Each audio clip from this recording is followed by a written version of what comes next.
Practice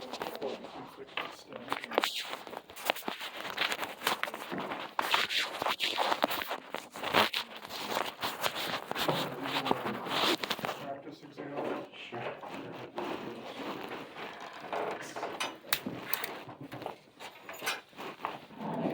Have you got that class yet, or? I haven't. I think I've taken it last semester.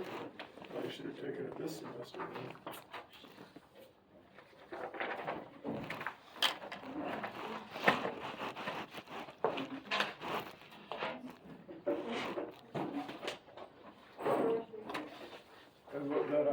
And that argument on the very first page, it's like, I can't even make that kind of stuff, or not that one, like the one in the second page.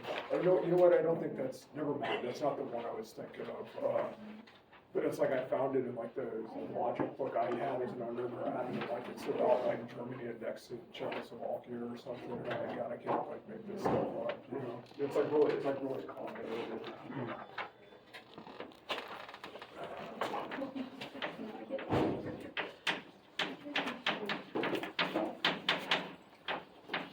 There's like this other one in there about like Frederick fighting the pirates or something.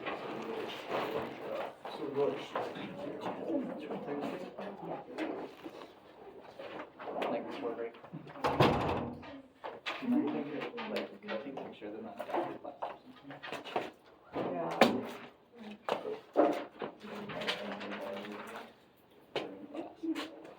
It wasn't much, honestly. Huh?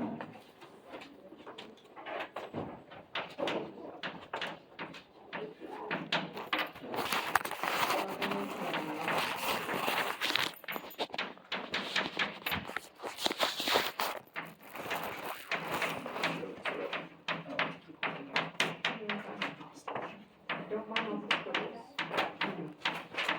It keeps me awake. Paying attention. Yeah. Appreciate it. Of course.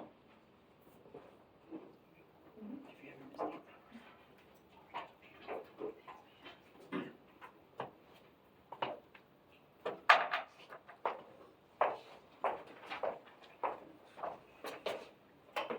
I like it bright.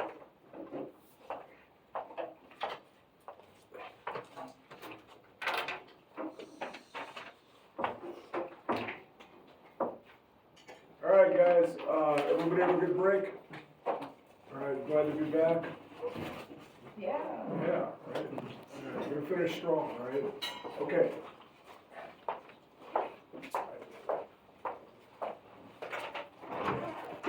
All right, let me talk for a minute about what's going on in the class, okay? So today we're talking about Thomas Nagel, this chapter from his book, his intro to philosophy book called Justice. If you haven't read it, you're supposed to read it for today. I assume a lot of you probably didn't, so read it for, just read it, okay? Then on Thursday, we're going to talk about, it's really easy. It's an easy read. On Thursday, we're going to talk about John Rawls. It's from his book, Justice is Fairness. It's an excerpt from that. I think the file is also called Justice is Fairness, but anyway, it's the only thing on there by Rawls. All right, that's a little bit, it's short, but it's a little bit more complicated. So take a look at that for Thursday, okay?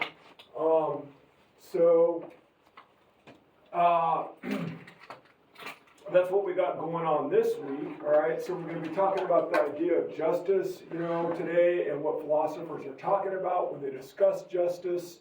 On Thursday, this is a specific theory about what justice is that's advocated by one of the major philosophers of the 20th century, all right?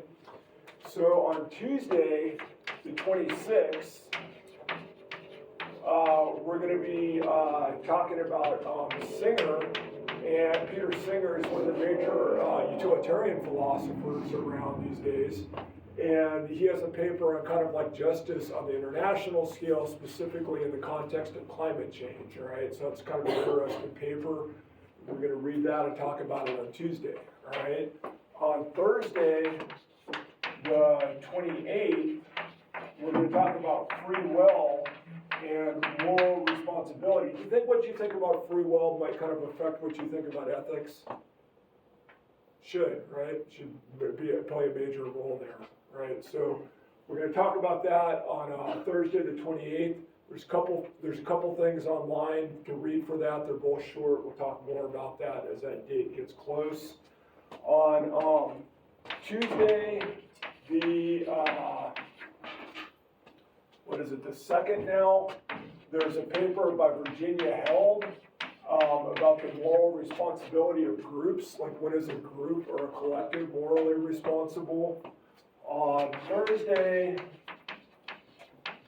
the 4th, will be catch up and review.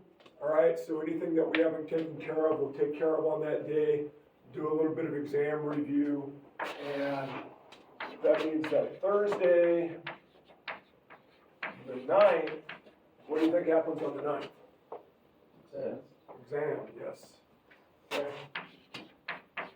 So the exam will be over this stuff, and then those last 3 theories that we covered before break, right? So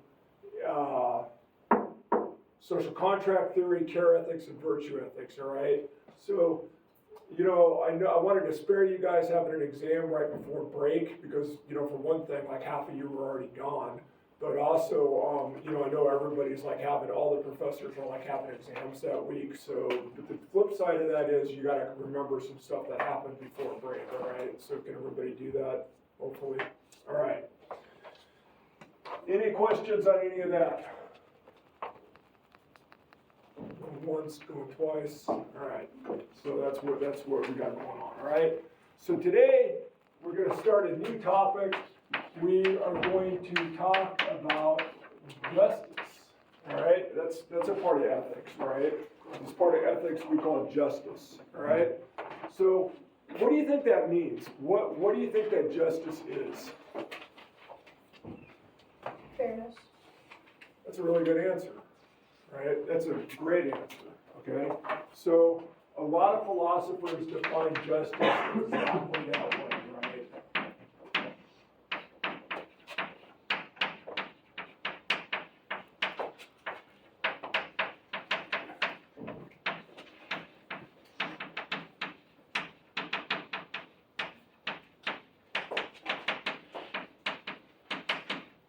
So justice is the part of ethics that deals with what is fair, okay? So what kinds of things do you think fall under that? And what does it mean to be fair? Yeah, Eddie? If I remember, the reading was talking about like equality, and it was talking. Equality is important, right? A lot of people think equality is a major part of it, right?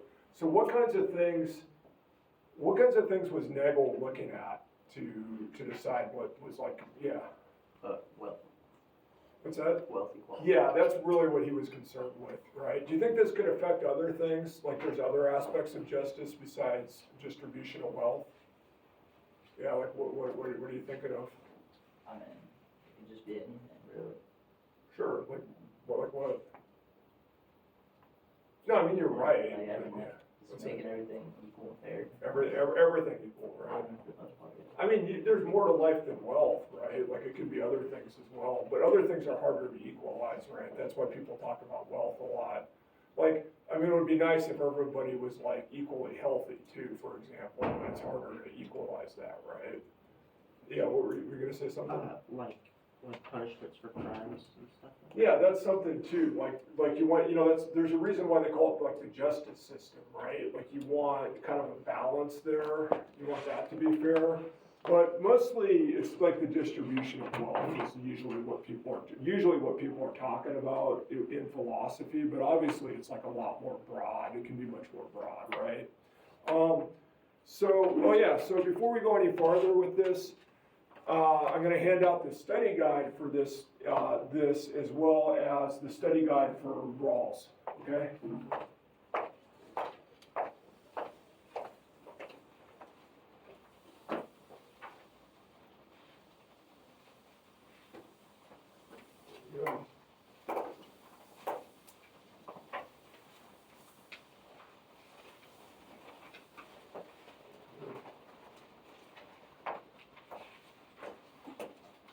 Make sure one of those gets all the way at the back there.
time is, what time it is. All right.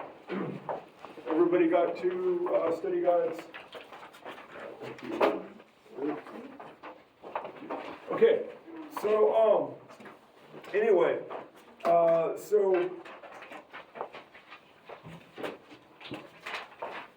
right, so most philosophers, they consider justice as fairness, exactly like what was just said, it's about fairness.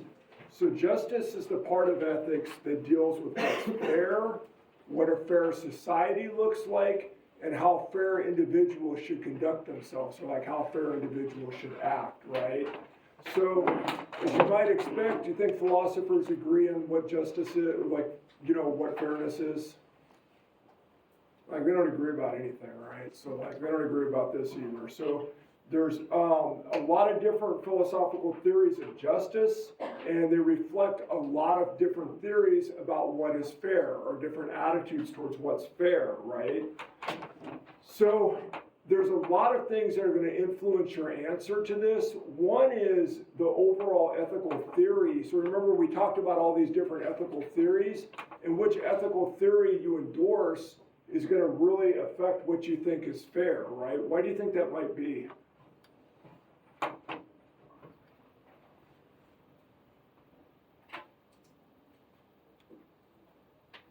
Do you think like a care ethicist and a deontologist are going to have the same idea about fairness? Right? Or a utilitarian and a deontologist, are they going to think fairness is the same thing? Right. So, what's fair, that might look a lot different to a utilitarian and a care ethicist or a virtue ethicist, for example, right? And this is also going to be influenced by what you think about free will, right?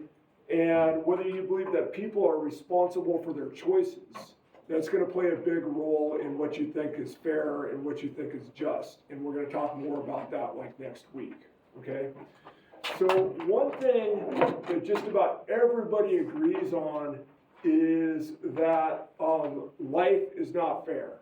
It doesn't matter how you define fair, life isn't fair, okay? So the big question is, what, if anything, should we be trying to do about that, right? So off the top of your head, do you think it's our job as moral people to try to make sure life is fair to everybody? Is that part of what it means to be a good person? Say yeah. Anybody disagree? What if it requires people to make big sacrifices?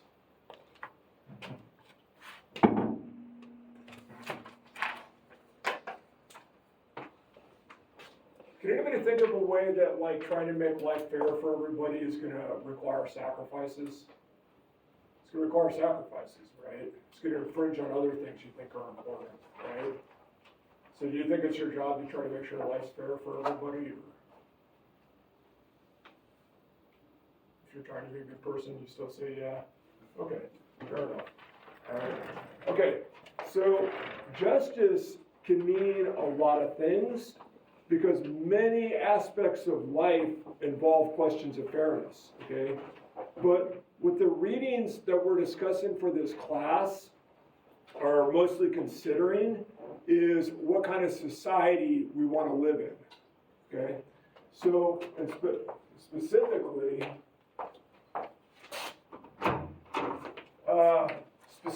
they're considering how much we should be doing about economic inequality, right? So economic inequality is mostly what they're thinking of, okay?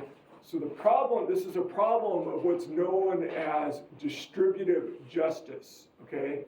And distributive justice is the part of ethics that concerns ensuring that things are fairly shared out, right? And that means both good things like healthcare and money, and also things that are not good. Like if you're organizing society, what kinds of things that are not good you want to ensure like evenly shared out? What kinds of things might you be concerned with?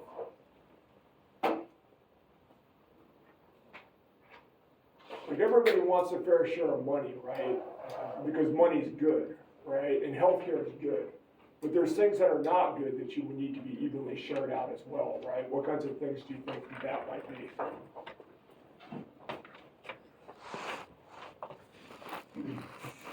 Jobs. Jobs aren't good? I mean, like, depending on, like, what kind of job it is, I mean, there's jobs that, like, I wouldn't want to do with somebody else. Yeah, like what? Oh. Well, I mean, there's certain societies where, yeah, there's like certain like labor jobs that need to get distributed, right?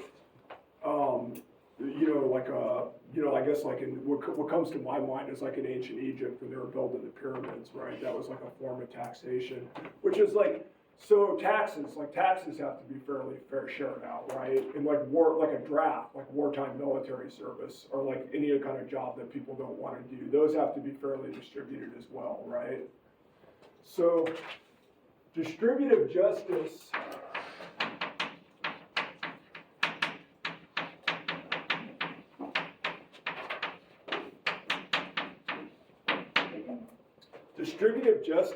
is the problem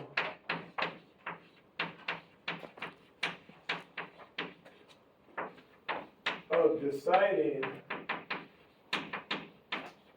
who gets what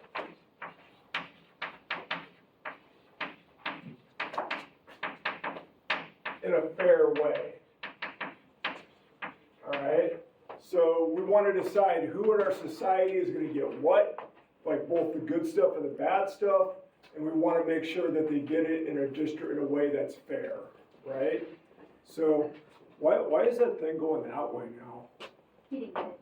They didn't get it? Man. All right. So notice that this says fair. It doesn't say equal. Okay? So whether or not fair means equal, that's a tough question that you got to answer. Okay? And as Nagel pointed out in the reading, even if we manage to completely do away with all forms of discrimination, like we get rid of discrimination due to race and gender and other factors like that, and everybody agrees that discrimination is unfair. That's not, like racial discrimination, that's bad. Everybody agrees on that. That's not what's at issue here, right? Even if you get rid of all that, there's still going to be a lot of inequality in society, right? Why do you think that is? Why do you think there's still going to be inequality? Yeah, Eddie? Greed. Well, greed's part of it, right? But like, even if you try to control for greed, like, even if people aren't necessarily greedy, greed's like going to play a role here, right? But what do you think it is that allows the greedy people to get more, even if they're not discriminating? Yeah. Talent, right? People have different talents, right? So like, even if there's no discrimination in society, some people are just going to be born into households that are better. Yeah, Carly? Like ability, like I can't Yeah. do a certain 6-member job. What's that? Like I couldn't sit there and do like SEAL Team 6-member job. Oh, Like- SEAL Team 6, Like how they're yeah. like not born like that, but like I can't do that job. Like so, yeah, No. it's your ability. Yeah, it takes a lot of a certain kind of attitude to be one of them, right? Well, not only that, like physical, like Yeah, and for certain physical abilities, Yeah. and yeah, it's yeah. So some children, they're born into households, so that's exactly right, and I think that's kind of that's partially I think what Cole meant when he said Cole, right? Yeah. What Cole said when he said talents, he kind of meant that's kind of what you meant, right? So Yeah. you guys, those are both good observations, right? And Eddie's right as well that greed is people are kind of greedy, and that's just kind of natural, right? And that's going to play a role as well. So all those things are good answers, right? So look, no matter how much you try to control for like what's going on out there in society, some children are going to be born into households that are better off than others. That's just going to happen, right? And they're going to get more of a head start in life. They're going to have more access to education and healthcare and other things that are going to help them to do well in life, right? But even if you could control for that, even if you could ensure that every child has an equal start and they have fair access, they have the same access to everything that society has to offer them. Some people are just gonna be naturally more talented than others, and that is gonna lead to inequality as long as you live in a society where skills are sought after and they're rewarded, right? So there's two questions here, right? The first one is, what kinds of inequality are fair? And which kinds of inequality are kind of like unfortunate for some people, but they're not necessarily like unfair, right? And the second question is, what, if anything, should you be doing about inequality, and especially the types of inequality that you think are unfair, right? So that second question, what should you be doing about inequality, that is a really tough ethical question, right? So why do you think that's such a hard question? Like, what should you be doing about inequality? I feel like as a singular person, sometimes there's not really much that you can do. Well, that's, yeah, I mean, that's part of it. It's like, what can you do? And then You can't also- give all your stuff away, I guess. Yeah, and then also people are gonna disagree on like what's the best decision. Yeah, well, why do you think there's disagreement? People's moral and ethical beliefs are different, religion, how they grew up is different. Yeah, good, yeah, so how do you think that might lead to disagreement over the question of what to do about inequality? People from different political sides could have different views. Well, right, yeah, of course, but what do you think what do you think the central disagreement's gonna be about? If the situation is fair or unfair. Well, that's part of it, yeah. Was there a hand up over here? No? Yeah, Right. yeah. It goes back to the other theories that we were talking about, like what your your responsibilities are, like what you have to do and what you're called to do, like where the line So, is. yeah, that's kind of the same thing she was saying. People are gonna have different ethical outlooks, right? Yeah, Eddie? Oh, well, I was kind of going on that fair thing, because like, if the whole point of justice is to be fair, is it fair to take from someone who may have those skills and give Yeah. to someone who doesn't? That's the kind of thing that they're gonna disagree about, right? Is like because it's, anytime you try to fix inequality, it's a give and take, right? You're gonna require sacrifices out of some people, right? And the question is, so the thing is, like, any kind of action that you take here, it's gonna infringe on other principles that people think are really important besides fairness, right? So things like self-determination and individual freedom and property rights. And those are all things that we value, right? Just like we value fairness, right? And those are difficult questions. And a lot of the stuff philosophers talk about is pretty abstract. This stuff is actually like pretty pressing. It's pretty important, like how a society is going to answer this kind of thing, right? Okay, so Nagel, in that chapter, he had a certain view. I don't think he actually called it by this name, or he didn't use this term, but he was an advocate of a position called egalitarianism.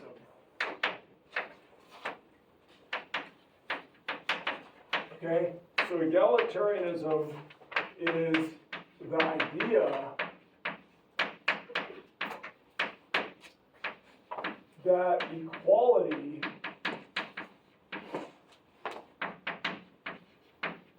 in distributive justice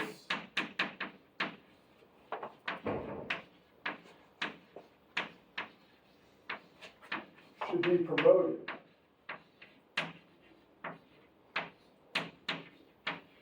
Okay, so an egalitarian says the purpose of distributive justice is to promote equality, right? That's what you should be concerned with, okay? So that's pretty easy to understand. The idea is what you want to do is make sure as far as possible everybody's got the same stuff, okay?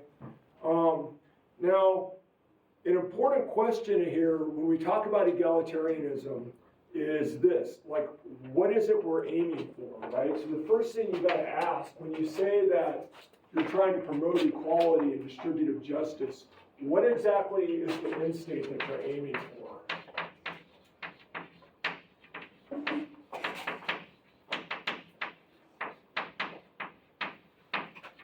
All right, here consider themselves egalitarian? Okay, so what are you trying to accomplish as an egalitarian? To solve like world hunger, make sure that everyone has access to clean water, basic human resources. Okay, so that's not that's not like a strong like egalitarian position, right? Because like people can have access to resources and not be equal, right? Yeah, but in terms of how those like resources are distributed, I feel like it's not equal, like a lot in terms of greed, like some people, like big companies have a lot of resources that they could give Yeah. to people like Sure, but that's, I mean, you can ensure that everybody's got food and water, and they're still not gonna be equal, right? to an extent. Yeah. To an extent, yeah. So, I mean, no, that's definitely egalitarian. What you're saying is like egalitarian in a sense, but it's a kind of weak kind of egalitarianism. Or like a, I don't mean like weak in a bad way, I mean, it's just kind of like it's like a soft egalitarianism, does that make sense? Or moderate egalitarianism. I mean, I guess you could talk about like women's rights, making sure that women in different countries, They have the have same kind of on rights? them. Yeah. Yeah. Okay, so, one question is, do you think egalitarianism means that you start with the same chances, or is it like you're supposed to have the same stuff? Do you guys understand the difference in the different question there? Yeah, go ahead. Ooh, I feel like that could be up to the individual, Up like to I the could see it going either way, depending on what the person. Well, what do you think as an egalitarian, what do you think you're trying to ensure? I think everyone should have access to those resources. I'm not saying that like we should live in a world where like everyone should, be given like the same things, but if someone is unfortunate, if they're in a Yeah. situation that's really unfortunate where they don't have access to those things should be Well, provided. what if they have it and they don't take care of it? Can you give an example? You know, like everyone's got land, say, or they have a house, like everybody's got shelter, and somebody burns their house down because they're smoking in bed or something when they're drunk, right? Are you required to like help them again? No. Because Yeah, see, that's the kind of question I'm asking. Yeah, but go ahead and say, yeah. Yeah, I think there should definitely be like, limitations to it. Like, I feel like Yeah. sometimes when people hear the word egalitarian, they just think of like extremism. Yeah, for sure. So, there's ex ante egalitarianism, okay? So ex ante egalitarianism means everybody gets the same start, right? Ex ante, it's Latin for coming out of the start, right? So it's like coming out the gate, right? Like when the race starts, everybody's got the same stuff, right? And then there's outcome egalitarianism.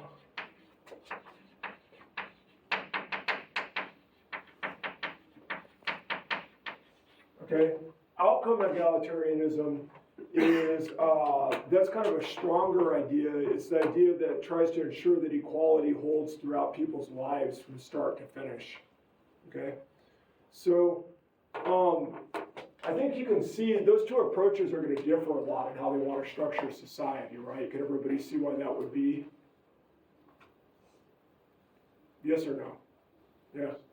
Okay, so someone who's concerned with like ex ante egalitarianism, they're probably not going to have a problem with like a competitive society where the best and most talented people end up with more. They figure everyone starts with the same chances, so the resulting competition is going to be as fair as you can make it without really like messing up people's individual lives, right, and interfering in their lives to a degree that's unacceptable, right? So that's ex ante egalitarianism, right? Does everybody understand like the basic idea? Now, some people, they don't like ex ante egalitarianism. Why do you think they may not like it? Because if someone has the means. Sorry, hold on. Yeah, Carly? They both kind of sound like socialism. They both do? Okay. Yeah, well, what, do you think that well, I mean, they both are socialism, basically. That's not, Yeah. so what's wrong with socialism? Well, if you're the rich person, you don't want to take all your hard-earned money and give it to the poor. Okay, yeah, so, well, what if it's like a kid? Kids aren't responsible for where they start in life, right? Yeah, but they usually have parents. Their parents are, so they gotta pay for the sins of the father. Well, that's how it is. Okay, well, I mean, that's, okay, but yeah, so that's something people say a lot when you talk about this, they're like, that's how it is, but ethics is supposed to be about what? How it ought to be, right? Now, okay, sorry, what were you gonna say, Tanya? Talia. Talia, I'm Yeah, you're sorry, good. yeah, Talia. So I guess in terms of like the first example, if someone has the means to provide for themselves, like it doesn't make sense to give them extra. It's kind of like, okay, so with financial aid, you get money based off of like Yeah. the parents' income. So if someone has like, their parents make a lot of money, why would you give them extra money than the other person who like their parents don't make anything? Does that make sense? I'm sorry, I looked at my notes for a second, can you say that again? So like as an example with financial aid, like Yeah. when you're applying, they do it based off your parents' Uh-huh, income, yeah. how much like aid you're entitled to. Mhm. So it's like if like Jimmy's parents make $1 million a year and He doesn't get any financial aid, right? yeah, like he shouldn't get extra financial aid, so it doesn't Okay. make sense to kind of give everyone the same resources if some people aren't in need of them. Does that make sense? Yeah, well, the idea there, so the idea of financial aid in that sense is like, that is an ex-ante egalitarian idea. Because the idea there is to make sure that everybody, they get the resources that they need to all be on the same like, kind of level, like as far as paying for college. Does that make sense? So that is like an ex-ante egalitarian idea. So the idea, ex-ante egalitarianism is basically the idea that you want to start everybody off the same, like kids all kind of start the same, they go to the same kind of schools, they, they all have the same opportunities at the start. And then once what they do with it after that's up to them, right? So if one of them goes on and becomes like, found Amazon or something, and one of them becomes like a homeless person, that's just, that's up to them, right? That's the idea behind this, okay? And they're gonna get the same investment or resources in like their education all the way through until they become an adult, right? So, some people may require more help to get to that level, so they're gonna get more resources than somebody who doesn't, right? So someone who advocates this theory, though, if they're an ex-ante egalitarian, they have to think about the fact that a lot of the time it's not merit or it's not hard work that gets people to where they are, right? Like blind luck a lot of the time plays a lot of a major role in this, right? So even if you kind of leave aside natural questions, these like hard questions about whether people who are more talented like deserve those talents or whatever, some people, they're going to have problems with their health. They're going to be afflicted by like natural disasters, things like that. And that's not their fault, right? Like somebody who becomes handicapped and they can't work at their job anymore, like that's not their fault usually, right? So the ex-ante egalitarian, they have to think about what they're going to do to kind of minimize the role of luck and ensure that any inequalities that arise really are the results of like informed choices that people make, right? Because that's what they want to think is that hey, people just kind of like make their lives and they have to deal with it, but they have to kind of ensure that that's really how this is working, right? So outcome egalitarianism, like I said, that's a more radical idea, okay? So the idea there is that we need to ensure that people not only start equal, but they remain as equal as possible throughout their whole lives, okay? So the idea is you not only start equal, but everybody should be kind of at the same level throughout their life, all right? It's not a very popular idea. Why do you think that is?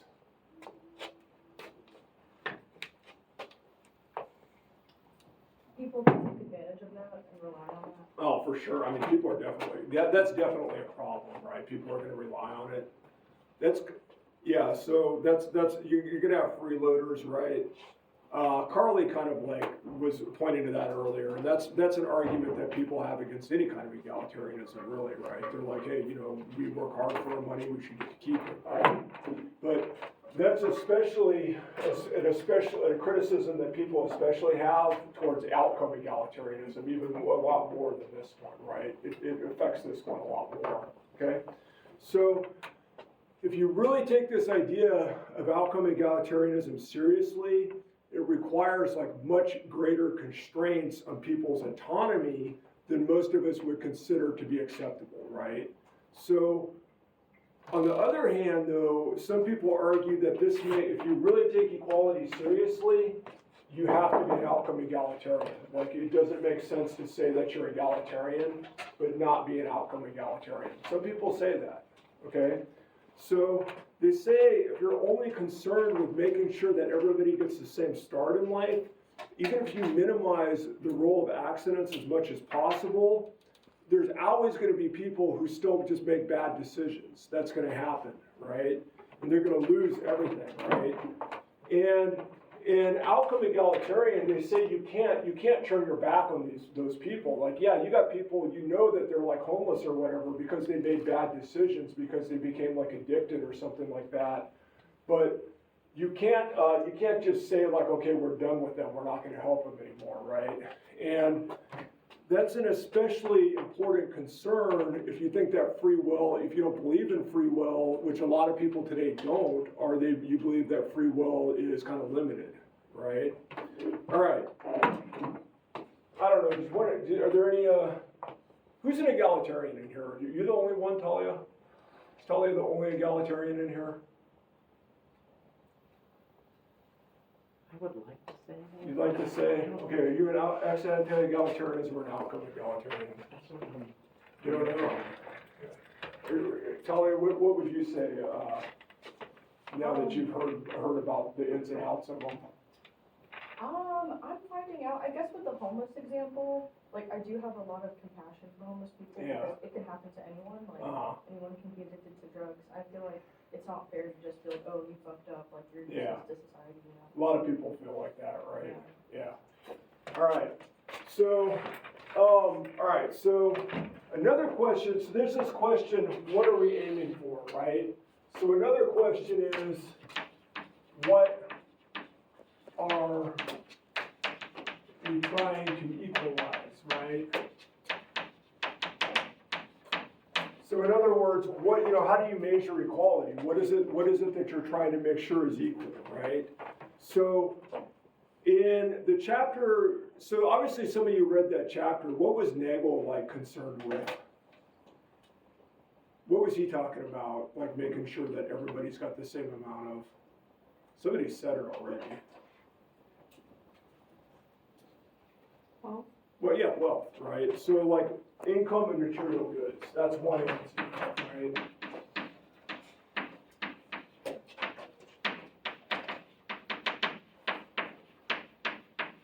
Okay, so that's one way you can answer that question. Hey, we're concerned with income and material goods, right? And a lot of the time, that's what people are thinking of when they talk about egalitarianism, right? But do you think, is wealth important just for its own sake? Is it? Like having a bunch of money doesn't do anybody any good, right? Like in itself, right? So those things are not valuable. They're only valuable because of what they can provide for you, right? And so when people think about egalitarianism in that sense, in the sense of income and material goods, they're usually thinking of it as part of like a larger project that involves trying to make sure that there's equality in some kind of more meaningful sense, right? So, they talk about equality in terms of income and what people have, because that's a proxy for stuff that's more important to them, right? So you might think of egalitarianism as directly concerned with quality of life, right?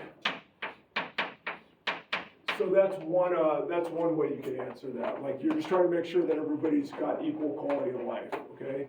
So one problem with that is, did you have a question, Carly? Or, sorry, you look like you're about to raise your hand. No, it's okay.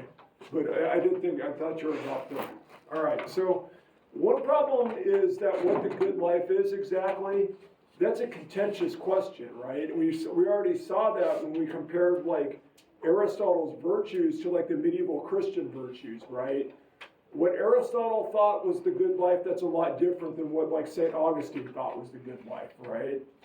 And it's hard to say what steps need to be taken to ensure that everyone's going to have the same quality of life, right? So, because people just don't agree on what makes life a high quality life, right? Yeah, Carly? And it's like not measurable. Well, I mean, that's a really good point too. It's like really hard to measure that, right? How do you think you would measure that? Well, so I actually teach a class on this too, but like they do they try to get at that through surveys, and it's really hard to do. Like the information's really unreliable. So like, yeah, you're definitely right. Yeah. I'd say like health.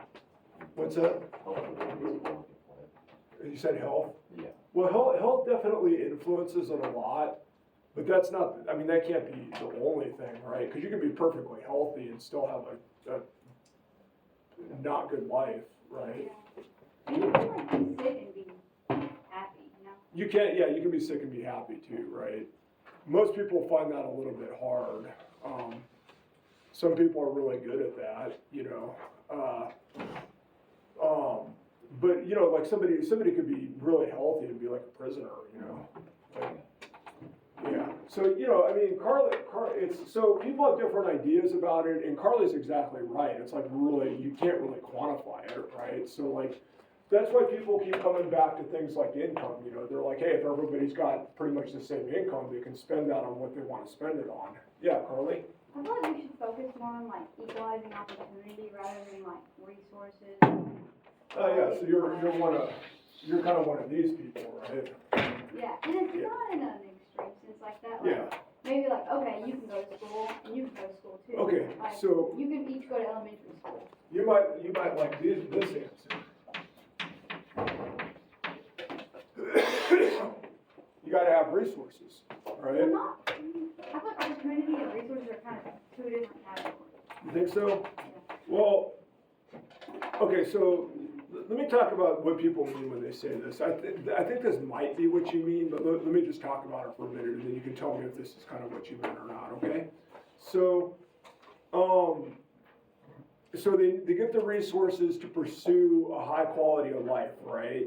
And that gives people more freedom to decide what to do with their resources to pursue what they think a high quality of life is, right? And one kind of problem here is some people's conception of what a high quality of life is, it's a lot more resource intensive than others, right?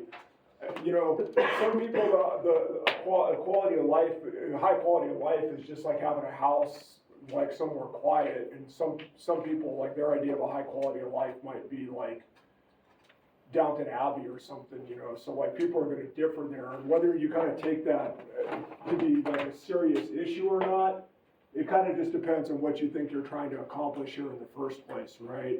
But anyway, when we talk about resources that people need, what kinds of things to ensure that they have like the same chance in life, what kinds of things do you think fall in that category? Money, Maybe. food, What's that? food.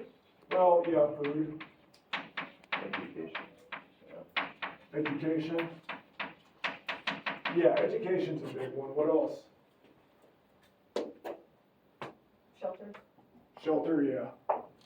I think these can kind of go together. You need access to transportation, right? You gotta be able to get where, you gotta have a transportation infrastructure that serves you, right? You gotta have access to healthcare. So, most people, some people would put money on this list, most people wouldn't, right? Most people who are thinking along these lines, they're not that concerned with making sure everybody's got the same amount of money. That's kind of a stronger idea, right? But, so these are things like, basic needs, but like education, healthcare. Yeah, Carly? Is this like based off like all of society? Because like in like certain like places of Africa, you don't need like crazy transportation like we have here, and they are Well, doing even if you're, education, so like doesn't matter where you're at, you gotta be able to get where you're going, right? So like, you gotta be able to get to school, right? To get What an if they don't have education. They don't have school in Africa? no, like what if they're like super like trouble and they don't go to school? Well, then they still gotta be able to walk, they still gotta be able to like walk to where they're going, right? Yeah, I mean that's Okay, then they gotta, like, there's certain groups that are like very conservative in the way they live, like the Piraha in Brazil, for example, or something like that, right? And even them, they gotta have boats to kind of like get around the river and stuff like that, you know, so they got, but you know, like, yeah, you got these cases where there's, I think that you're right, though, that, yeah, this is gonna look a little different depending on what society you're talking about, so that's definitely true, right? I think that you're right, that this is gonna be different depending on the society that you're talking about, right? Okay, in some societies, transportation is gonna be more of an issue, in some, like, education is gonna be more of an issue, you know? Okay, so, all right, so anyway, another way of thinking about what it means to be an egalitarian that actually takes you to like a much different place is trying to ensure that everybody can exercise certain basic capabilities that are just kind of like basic to being a human, right? That everybody wants to take advantage of, right? And obviously, different philosophers are going to have different ideas about capabilities, right? You guys remember Martha Nussbaum? Yeah. So Martha Nussbaum, she had a list of 10, and those included things like a normal lifespan, nutrition, shelter, access to the natural world, social interaction, recreation, stuff like that, right? So she says, those are 10 capabilities. Everybody needs to have those, bottom line, all right? That's what egalitarianism is to her, okay?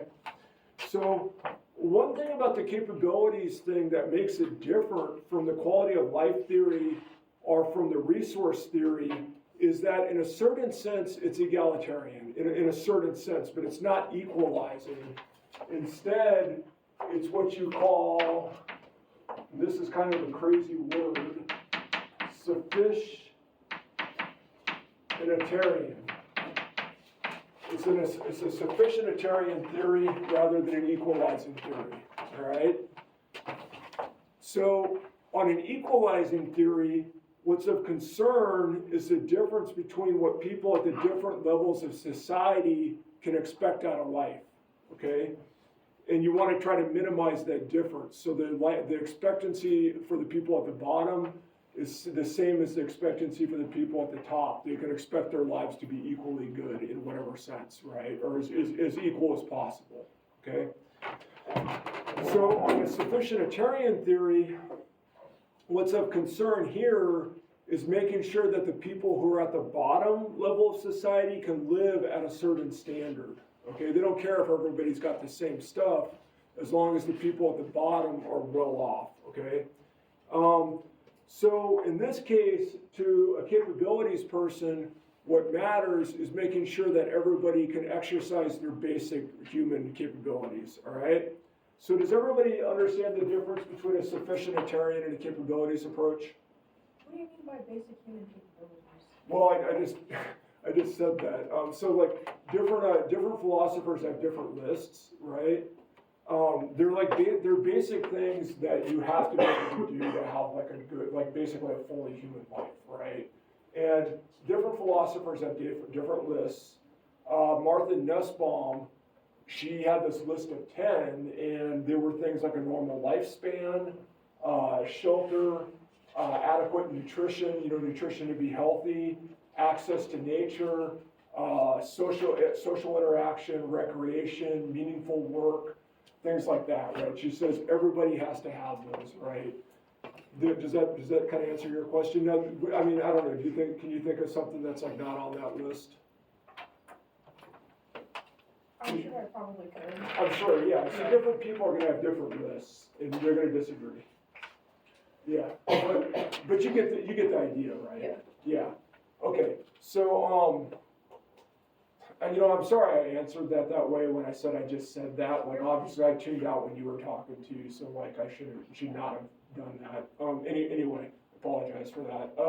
But you understand why that's considered a sufficientarian theory, right? Yes, I tuned out when we were talking about that. That happens, that's okay. Yeah, so that's why, so it's a sufficientarian theory as compared to equalizing theory. Does everybody understand that?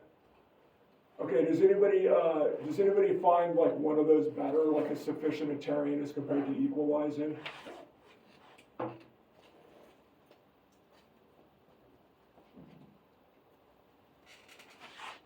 Yeah, I think that I would kind of follow under this sectarian. sufficientarian? Just because like at least at that point everyone has a bare minimum quality of life. Yeah. So you think that's kind of what we should be concerned with, is making sure that everyone's got the bare minimum, right? Yeah. Carly, I think, is more of a sufficientarian, right? 'Cause you're not a socialist, right? Yeah. Yeah, Cole, yeah. Yeah, I think I agree with sufficientarianism. Yeah. There should just be a base quality of life, and we shouldn't let people get below that. Yeah, okay.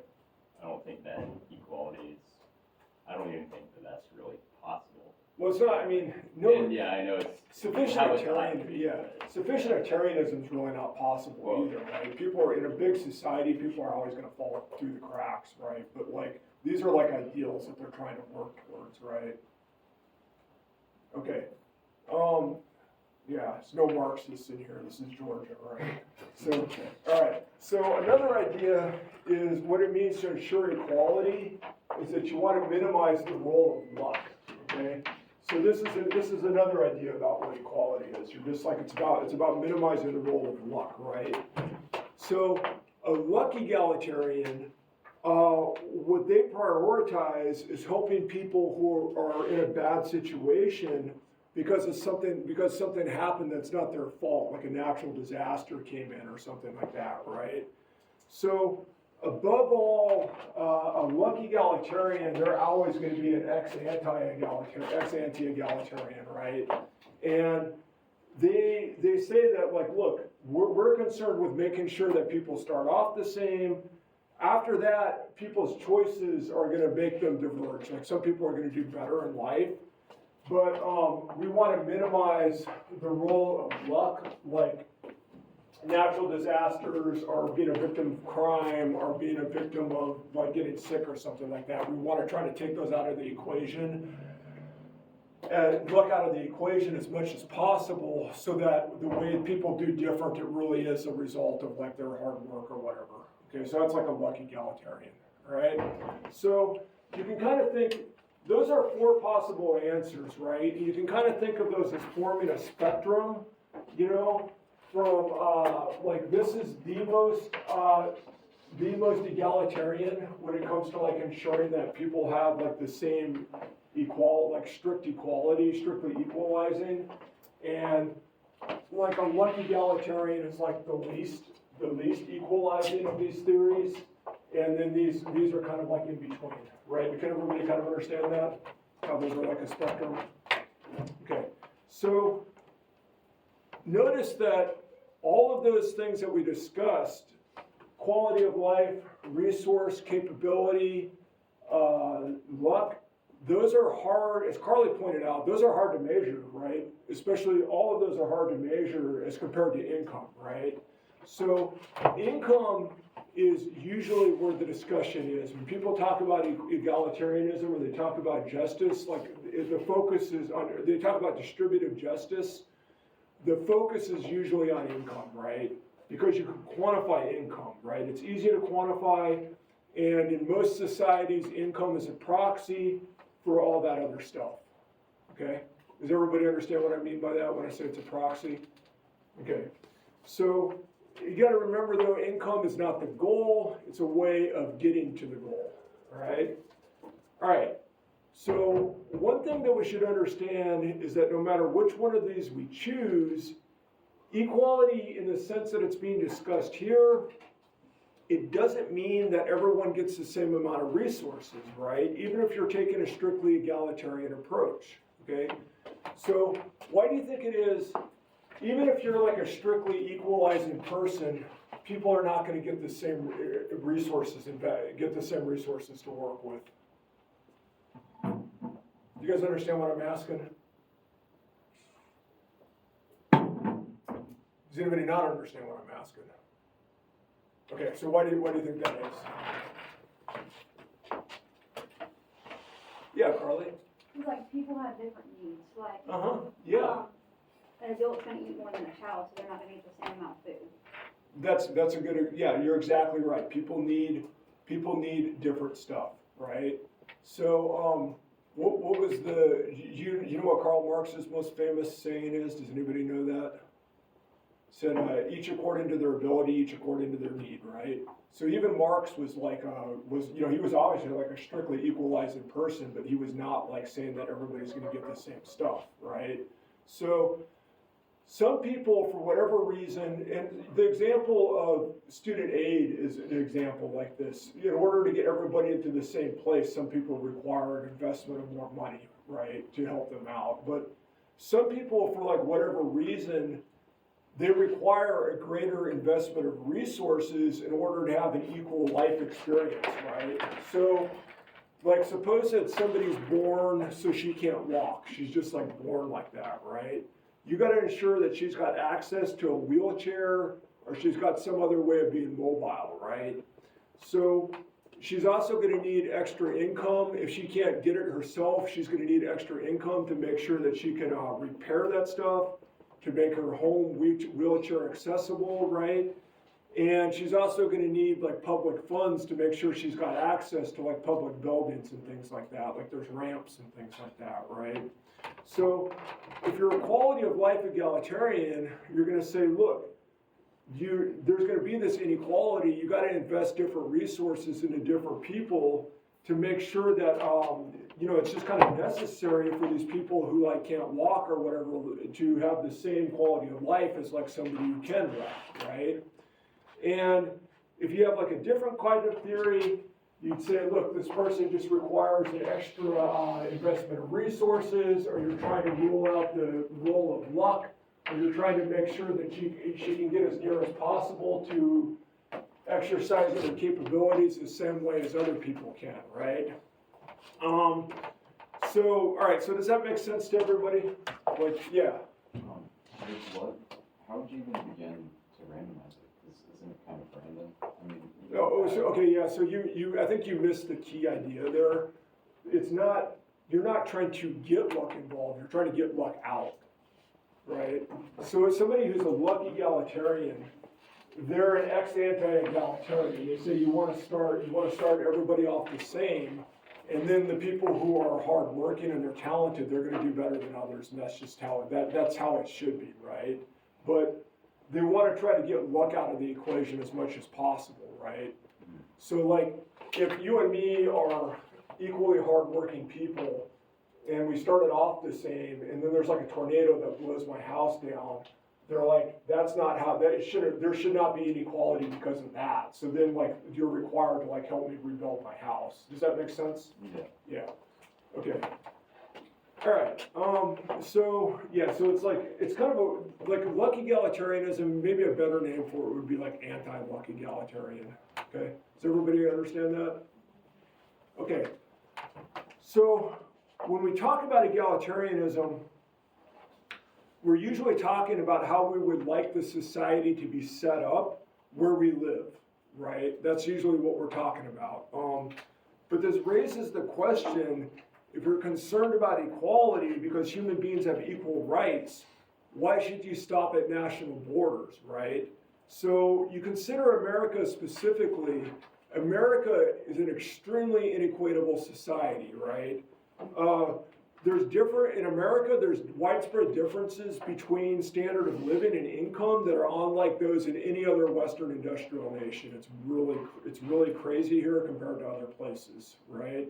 But the thing is, even the poorest levels of American society are better off than the average citizen in a lot of places, like Syria or Somalia or something like that. like a homeless person in America's got access to got more access to resources and more disposable income and stuff usually than somebody who's like an average person in some parts of the world, right? Like East Timor or something like that. And you gotta ask this question, should we be as concerned with the inequalities between us and the people outside of our borders as we are about between the citizens of our own country, right? So you have this farther question.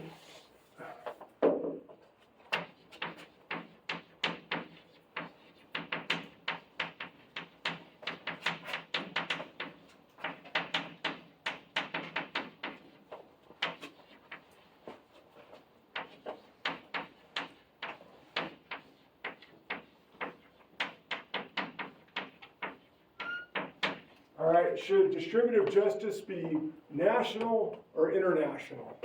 Okay, so I don't know. What do you guys think about that question?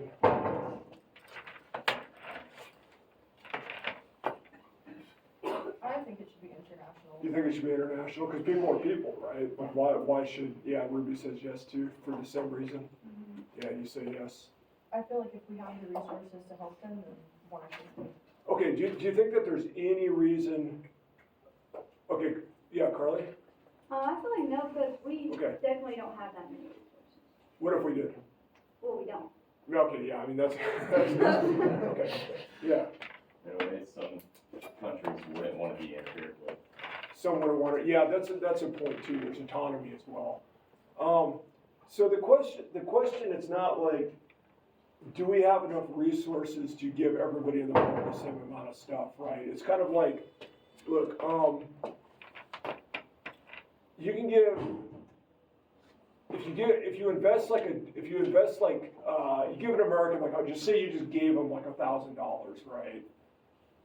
That's not even gonna get them, but that's not even gonna get most Americans by a month, right?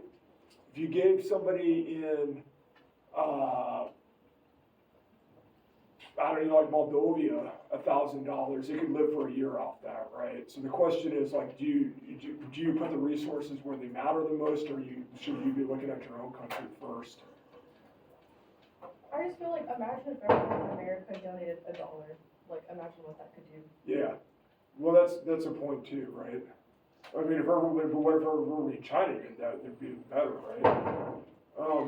Well, so okay, let me ask you this. So like people are people. That I think everybody acknowledges that, right?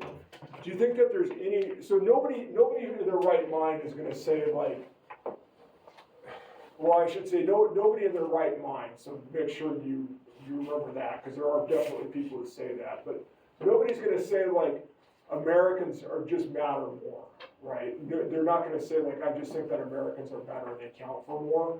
But do you think that there's any reason where somebody might say, yeah, like somebody in like Somalia is just as important as an American, but I still think we should prioritize spending resources on Americans? Do you think there's any reason that why they might say that? Absolutely. You know, they might want to keep their resources, or there could be like a lack of, or they might mainly be concerned with like, you know, bettering their lives. Do you think there's any non-self-centered reasons?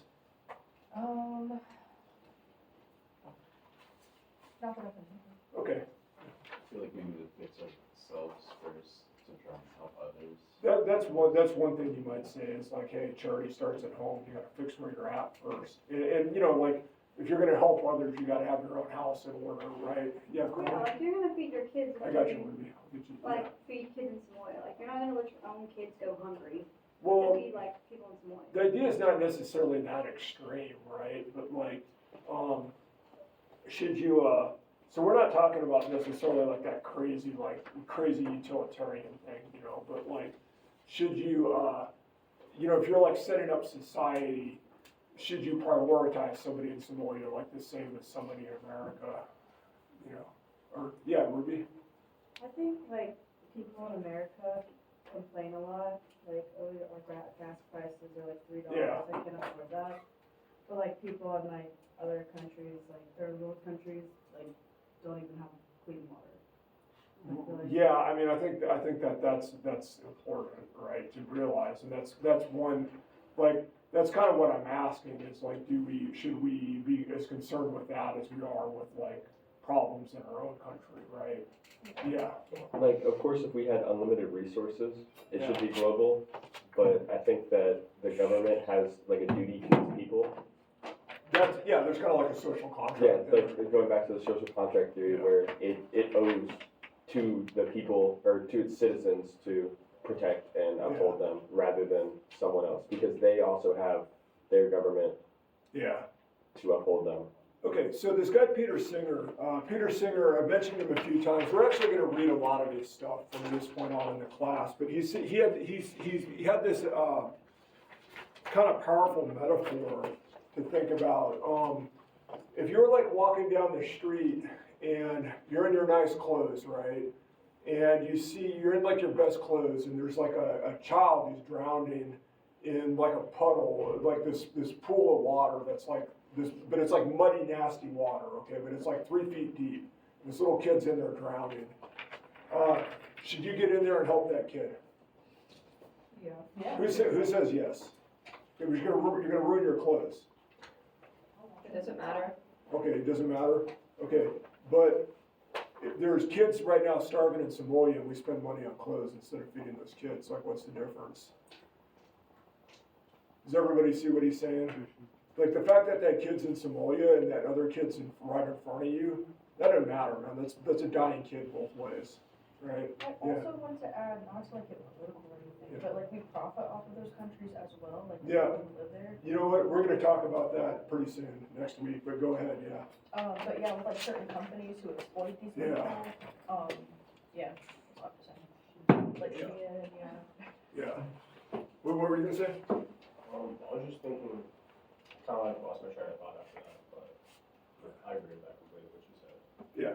Okay, look, man, am I entirely on board with Singer? I mean, shit, I gotta go watch on right now. I mean, so like, you know, but that's definitely something to think about, right? Okay, so, you can think about whether you find that convincing or not, what Singer said, but, you know, it's definitely, that's challenging. I think everybody can feel that's a challenge. What he had to say there is pretty challenging, right? And we'll talk more about that later, right? Now, philosophers who do not have that point of view, they believe that distributive justice should be national. Like I said, the idea is not like, hey, Americans are better, Americans count for more than other people, right? There's other reasons why you might think that we should be more concerned about equality and stuff in our own nation than we are worldwide, okay? And this point of view, a lot of the time, it's called patriotic priority.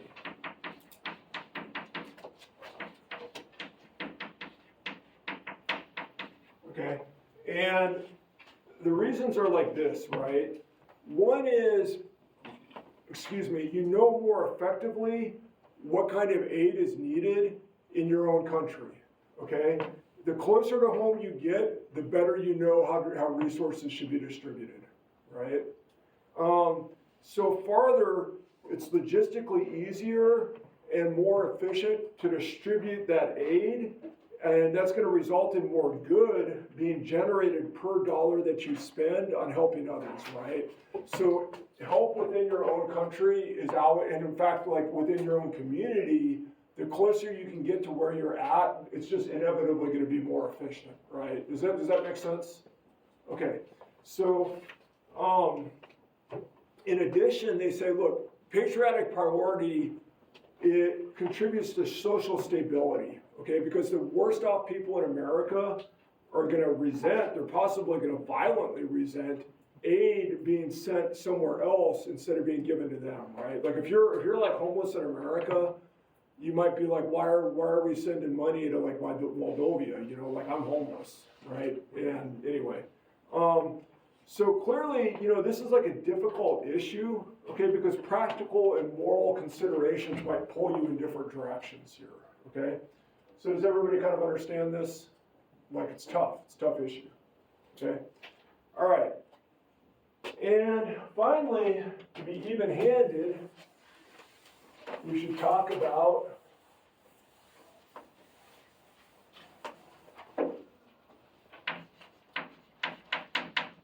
anti-egalitarianism, okay? So that's pretty much exactly what it sounds like. And so I gotta be clear, I wanna make sure everybody's clear.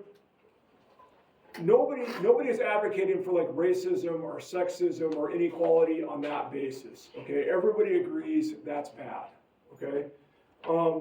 What anti-egalitarians are advocating is that stronger kind of egalitarianism that like Nagel was proposing in that thing that you read by Nagel, okay? So that kind of egalitarianism argues that what you're trying to do is level the playing field between people, even when the differences are the results of natural talents that they have, or choices that are not in themselves amoral, like parents leaving their money to their kid, right? There's nothing like really wrong about that. It's just that when everybody does that, the results are inequality, right? So what do you think, why might somebody be an anti-egalitarian? Why do you think they might have that attitude? Oh. Sorry about that. Why do you think somebody might be an anti-egalitarian? Yeah, cool. They would say that it's unfair to take from them to give them. Yeah, right. So basically property rights, you know, like, look, my money's my property, why are you gonna take it from me, right? Yeah. Carly, you're an anti-egalitarian, aren't you? Why are you an anti-egalitarian? I mean, you are, right? What's that? I don't like socialism, like. Okay, but why not? Explain why Because not. like if I'm going to go be a doctor and like Mhm. you're a trash man and we obviously don't make the same money, I don't want you taking my money that I spent like 8 years in school for when you just got a high school diploma. Sure. Okay, yeah. So you basically, hard work should be, Yeah. work should be rewarded, okay.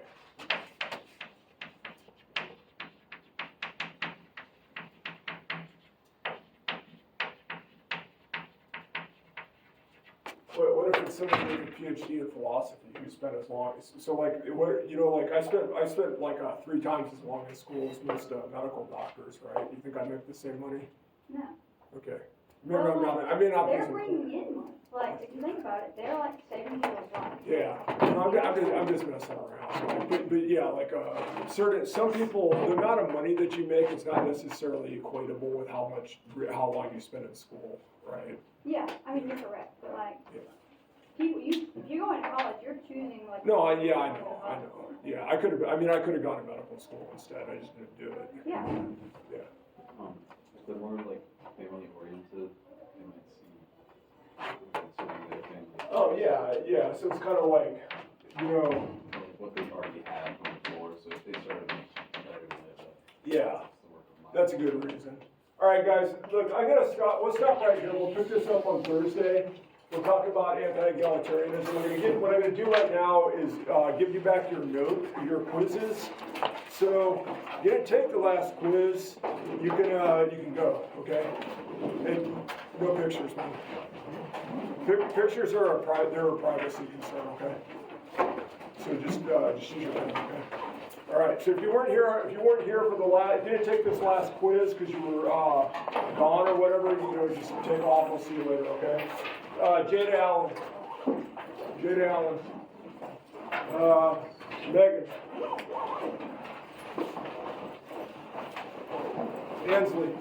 Ansley Carter.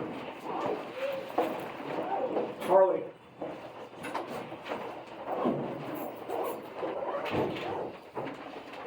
Cole.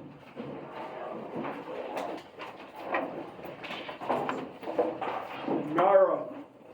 Brendan.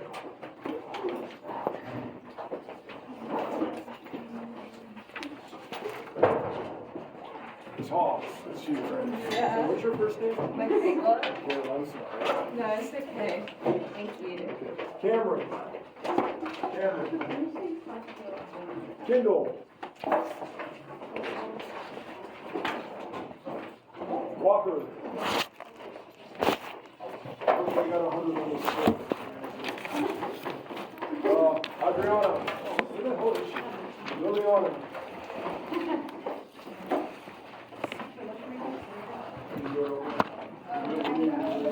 I live on the third, but also. Sorry. Ava. Ava, point to answer. Austin. Jaden.